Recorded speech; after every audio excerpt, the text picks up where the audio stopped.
terancam krisis lagi. NATO ASCS memohon pada Rusia.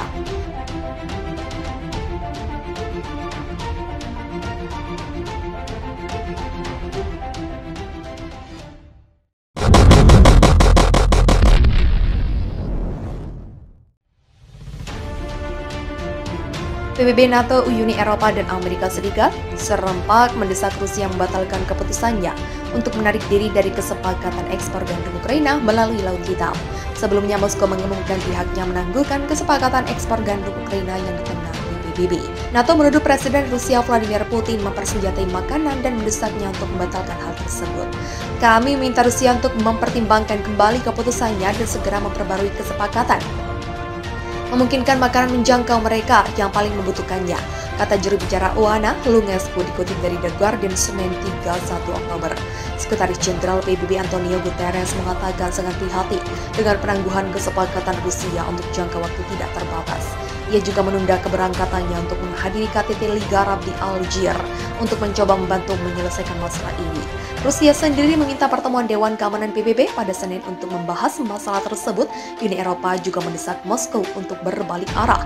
Keputusan Rusia membahayakan rute ekspor utama biji-bijian dan pupuk yang sangat dibutuhkan. Sementara itu, Presiden AS Joe Biden menyebut langkah Putin benar-benar keterlaluan dan akan meningkatkan kelaparan. Menteri Luar Negeri AS Antony Blinken juga menyesalkan penangguhan tersebut. Sebagaimana diketahui, kesepakatan ekspor gandum melalui Laut Hitam memungkinkan Ukraina untuk mengangkut lebih dari 9 juta ton biji-bijian dan komoditas biji minyak.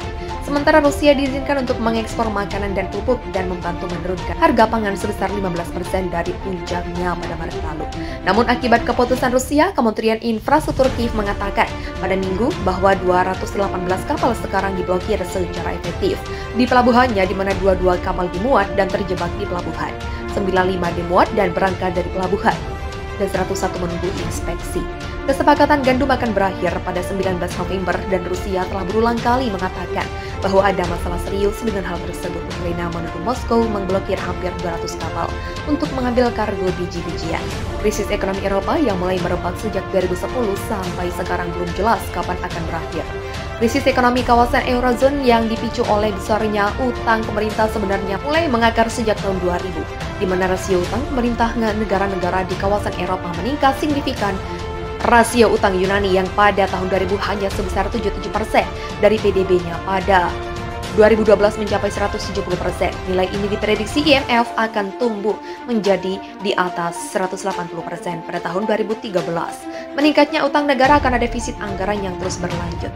Kondisi ini jelas bertentangan dengan aturan Maastricht Treaty, di mana dinyatakan dalam aturan ini bahwa utang negara tidak boleh lebih dari 60% dari PDB dan defisit maksimal 3% dari PDB. Teorinya, jika melewati angka itu akan menciptakan ketidakstabilan ekonomi di kawasan.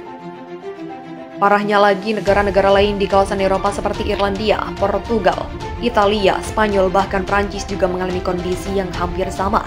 Rasio hutang Irlandia terhadap PDB saat ini mencapai 103%, padahal di tahun 2000 hanya sebesar 36%, begitu pula dengan Portugal, di mana rasio hutang pemerintahnya mencapai 113%. Di tahun 2012 dan diprediksi oleh IMF akan mencapai 119% di tahun 2013. Besarnya utang negara di kawasan Eurozone membuat Yunani, Portugal, dan Irlandia kesulitan membayar utangnya, sehingga menimbulkan krisis ekonomi Eropa. Para pemimpin Eurozone telah mengambil langkah-langkah untuk menyelamatkan kawasan tersebut dari krisis utang. Salah satu keputusan penting yang diambil adalah dibentuknya European Stability Mechanism pada 27 September 2012 dengan tujuan bailout negara anggota Eurozone yang menghadapi kesulitan keuangan dibantu oleh Troika, International Monetary Funds, European Central Bank, dan European Commissions. Demikian juga negara-negara Eurozone menyepakati penambahan dana siaga untuk bailout dari 500 miliar euro menjadi 800 miliar euro atau sekitar USD 1 triliun. Dana siaga ini tidak saja untuk membantu negara pengguna euro yang tengah berjuang keras keluar dari krisis keuangan seperti Yunani, Irlandia, dan Portugal, namun juga mengantisipasi negara lainnya yang memerlukan bailout dari ESM.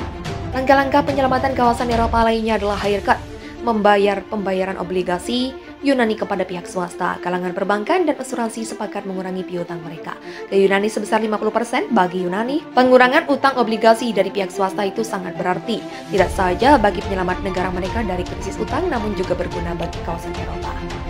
Kebijakan penyelamatan ekonomi Eropa lainnya adalah kesepakatan para pemimpin Uni Eropa mengenai rekapitalisasi perbankan secara langsung, di mana bailout perbankan di suatu negara bisa dilakukan secara langsung dengan menggunakan dana bailout Eropa yang ada.